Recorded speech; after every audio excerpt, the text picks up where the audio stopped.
Hello friends, my name is Haley and welcome back to my channel. Today I am bringing you my November wrap-up and my December TBR because I didn't read a whole lot in November. I only read 3 books and that's including an audiobook, so I figured I'll just tack on my December TBR, which is actually also kind of short because it's tentative.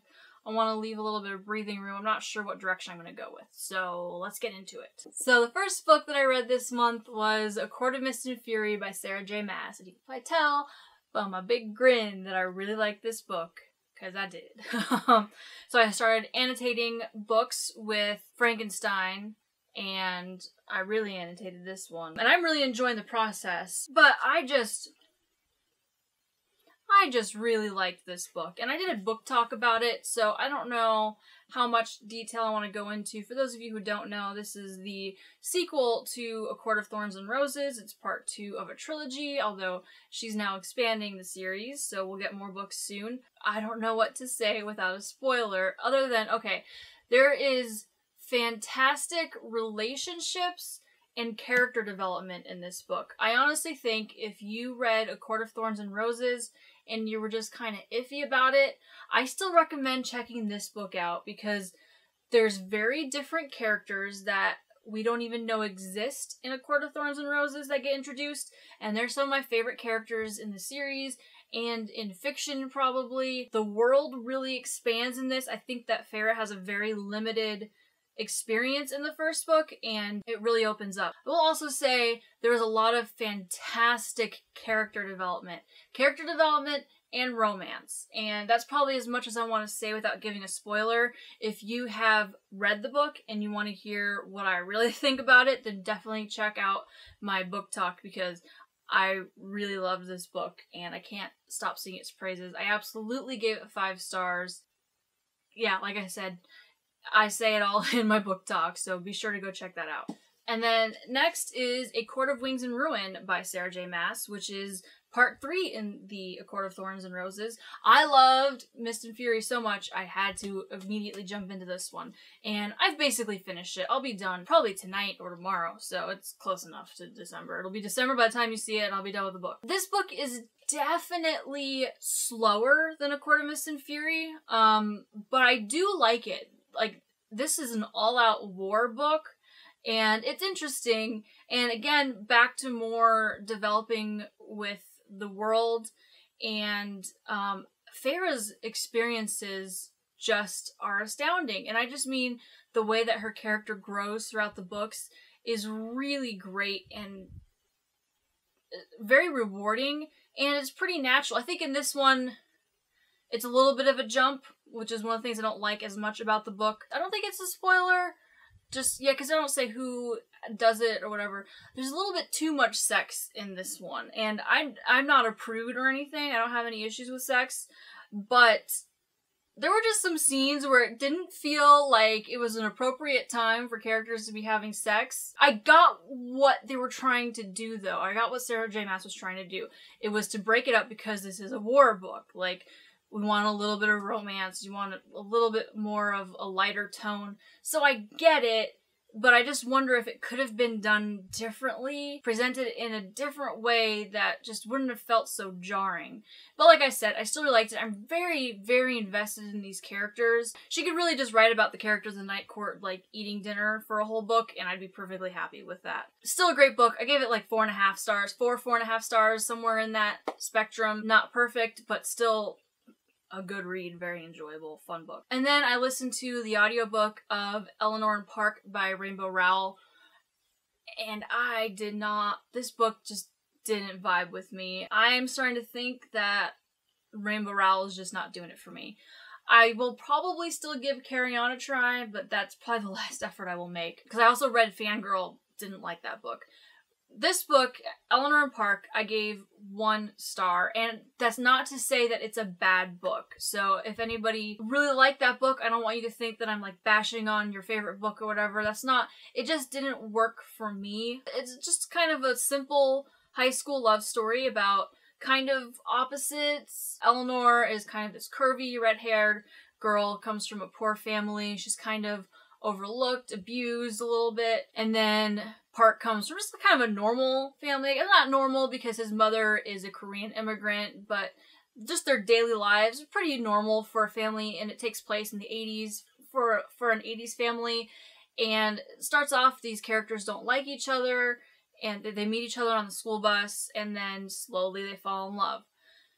But that's the thing, it doesn't happen slowly. Like, they hate each other, they keep going on the bus, they hate each other, like, oh, I don't want to see this person on the bus today. And then, like, kind of out of nowhere, they're like, oh, I kind of like this person. Like, there's no build-up. When it's this story that is just about a romance, I don't understand how it goes from 0 to 60 so quickly. There's no development between. It's just like, I hate you, and then a week later, I love you. And I understand that that's kind of what happens in high school, but that wasn't my high school experience, so it's not relatable for me, for one thing.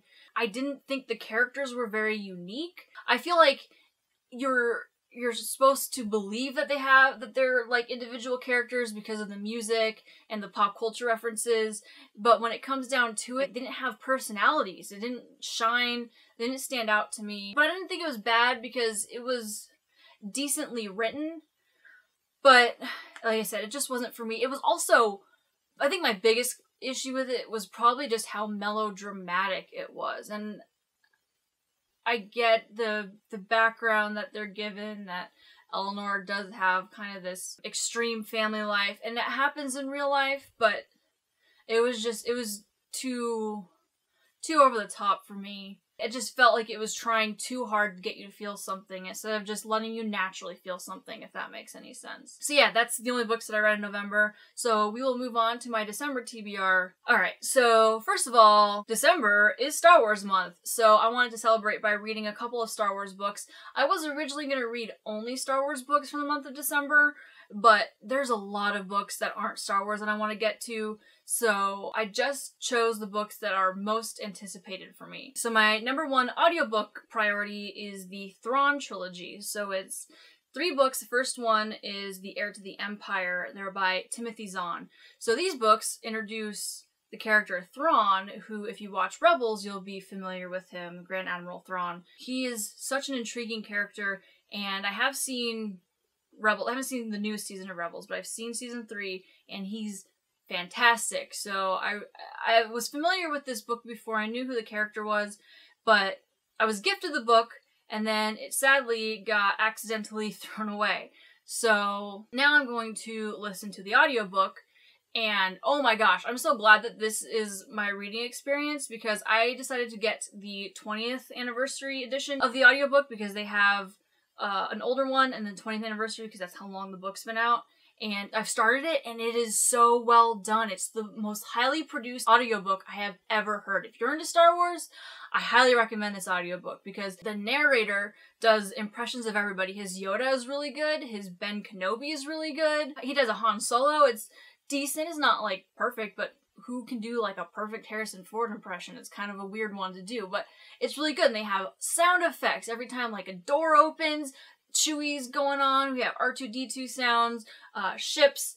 It's awesome. And they play the musical cues from the movies. It is so good. So basically, this book takes place 5 years after the events of The Last Jedi, where now there's a new republic that has taken over, so the Rebel Alliance is trying to defend it, while the Empire still exists, and Grand Admiral Thrawn has this plan to overtake or to kind of attack the Republic. And he recruits the help of a Dark Jedi, which is pretty cool. So yeah, there's 3 books about it, and I'm hoping that I should be able to get through all of them. First audiobook's like 13 hours long, so I think I can get through 3 of those in a month. I'd also like to mention that this book is not canon. I'm sure many of you know that when Disney bought Star Wars, all books, everything that wasn't the movies and the Clone Wars was not canon any longer, but I still think it's worth a read, especially if it's a good story. Why not? You can pretend there's 2 alternate universes or whatever. For the longest time it was canon, so I don't think we should just ignore it now. Physical book. I am looking at Leia, Princess of Alderaan by Claudia Gray. So basically this book is about Leia at 16 living on Alderaan, and her parents are acting kind of strange, and so she's trying to discover what their secrets are about, basically. I'm really excited to read about Alderaan. Like, we don't get anything about this planet, so I'm really curious about what life was like when it existed. And for teenage Leia, I think it sounds really cool, and we know how headstrong she is, so I think it'd be a really fun book to see a sassy 16-year-old Leia walking around Alderaan trying to figure out what her parents are up to. And then the last book I for sure want to read in the month of December is Crooked Kingdom by Leigh Bardugo. Finally, I know I read Six of Crows and I absolutely loved it, and I've been dying and I've been like, Haley, why don't you just read the next one? I got distracted. The next month was October and I made Halloween books a priority, and then this month Quart of Mr Fury became a priority out of nowhere, but now I can devote my time for sure to this book. I will absolutely be reading it. As I mentioned, obviously it's the sequel to Six of Crows. I don't even know what it's about. I'm not gonna try to find a synopsis for you guys because I want to be surprised and walk in blind.